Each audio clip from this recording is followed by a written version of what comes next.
stress. This is according to President William Ruto in his address as the country marked 60 years of independence.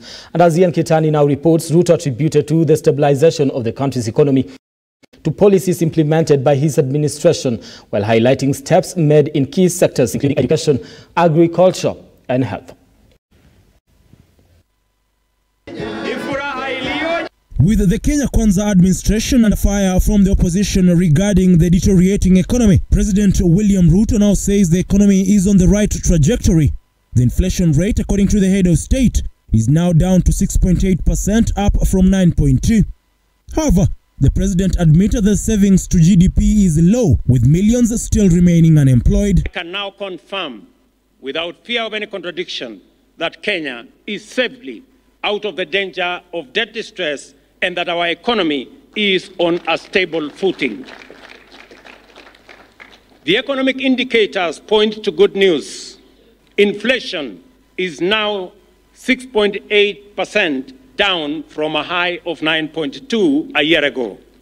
In the last 6 months, our GDP has grown at a rate of 5.4%. With the education sector key on President William Ruto's agenda, the government has set aside an extra 127 billion shillings to cater for different functions, top among them hiring of at least 56,000 more teachers. We have increased the total allocation to our education sector by an additional 127 billion this year to cover the chronic classroom deficit in the city of Nairobi.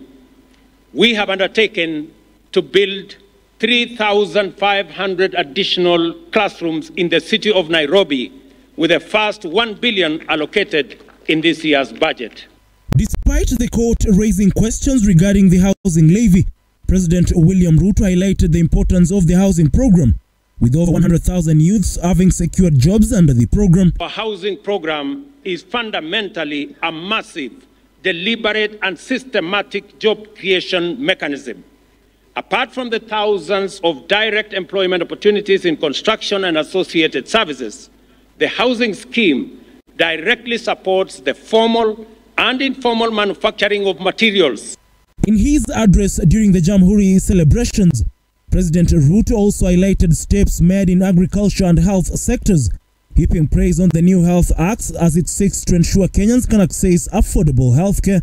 The laws we have enacted now provide a framework in the Emergency, Chronic and Critical Illness Fund that will liberate the people of Kenya from the burden of catastrophic hospital bills in the treatment of conditions like cancer, diabetes, hypertension, and other critical and chronic conditions. President Ruto also emphasized steps made by the government to ensure county assemblies are autonomous and do away with overdependence from county governments, while praising the judiciary in its quest to ensure justice is served to everybody. Proposals currently before Parliament on the enhancement of the autonomy of our county assemblies prove that our assemblies at the county level are also making encouraging progress in their maturation into independent watchdogs, policymakers and representatives of people at our counties. Ian Kitani, Look Up TV.